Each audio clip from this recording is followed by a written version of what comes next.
many Americans do you estimate stayed behind, didn't heed the early warnings, and you're now doing a heroic effort in getting them out? Well, so we don't know how many. We don't know how many at any given time, depending on who you talk to. There's about 50,000 American citizens in Ukraine at any given time. Having said that, the majority of them we think have evacuated.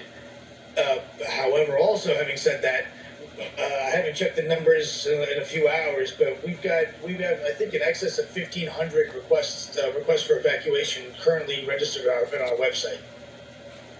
Brian, you did this in Afghanistan so very recently, and now you're doing it in Ukraine. Try and give us a sense for the difference in the difficulties and the challenges you're seeing.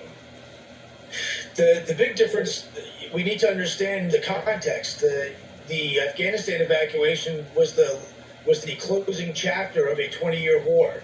This is the first chapter, or even the preface of a potentially 20-year war. So the situation, the infrastructure is different, the threat is different. The Taliban cyber capability was nominal at best, minimal at best, whereas the Russian cyber capability is absolutely superb. Taliban didn't have missiles. Taliban didn't have big armor, columns of armor in a meaningful way. They had armor, but not much. So it's a whole different.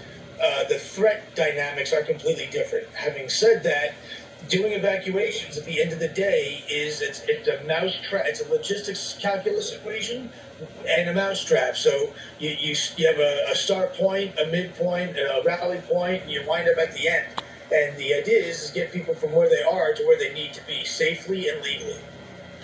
And for anybody watching this right now who has a family member stuck over there trying to get out, Brian, how do they get connected with you? How do they get them help?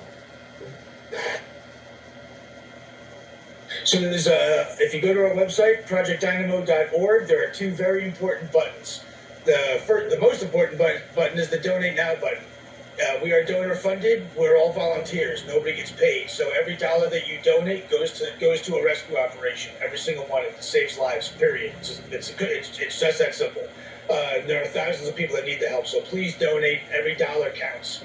The other button is the Ukrainian evacuation form button, and that's the mechanism that informs us that you need help. If you are in Ukraine or your family's in Ukraine, go to the website.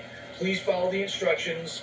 Load up the documents, make it as accurate as possible so that we don't have to do extra, we don't have to burn calories trying to chase stuff down, and we will do our best to.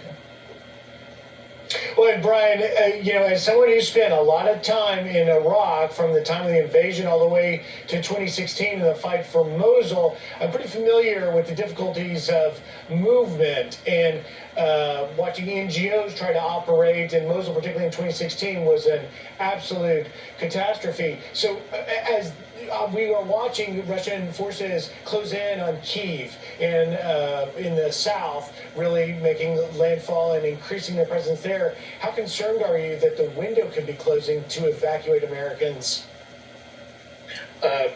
Very concerned. Obviously, we don't. One of the differences with this particular conflict is trying to read the mind of Vladimir Putin and what his intentions are. The indicators and the capabilities are obvious. But what are the intentions? What are the goals? What will he do next? Is he gonna blow up all the bridges around a particular city to close it in like a noose? We don't know. So we're constantly shifting and lifting and adjusting and trying to respond to react to the actions. From Afghanistan to now Ukraine, this has been quite a tough several months for you and your team. I want to ask you personally, why are you doing this? So I spent my entire adult life doing the nation's bidding in the military, and I'm a very proud veteran. I'm a very proud service member, and I've had the privilege of working with some of the most amazing men and women in the entire world for over 2 decades. And I wouldn't change a single day of it. Not a single day, even the bad ones. That said, this is in the military. When we say we don't leave our people behind, we don't leave our people behind. It's not a metaphor. It's real. It's very real. So the idea that there are American citizens in harm's way, which is a undisputed fact at this point, and the idea that we are able to help. How could we just watch it on TV and be spectators? How could we do that? I don't judge anybody, but for me, I couldn't do it. So we built Project Dynamo in my living room in mid-August. We got on aircraft, flew forward, and we've been operating pretty much the entire time. And we went from an Afghanistan rescue organization to officially a global rescue organization. We're even changing our logo.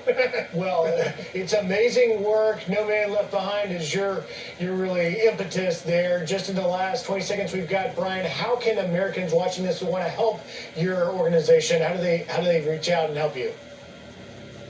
Number one, first thing is donate. Everything is so expensive. Supplies are short. I don't need anyone to mail me gasoline. I need money to buy gasoline. The buses don't drive themselves. The planes don't fly themselves. COVID shots don't buy themselves. All the food, safe houses, all that stuff. So we need financial support is the number one thing that people at home can do. The other thing is please be. What I would ask the people we need to show solidarity.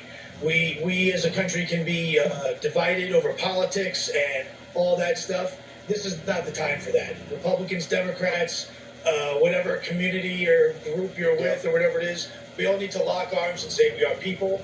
We're all humans. What Vladimir Putin done is absolutely criminal. Yep. Criminal.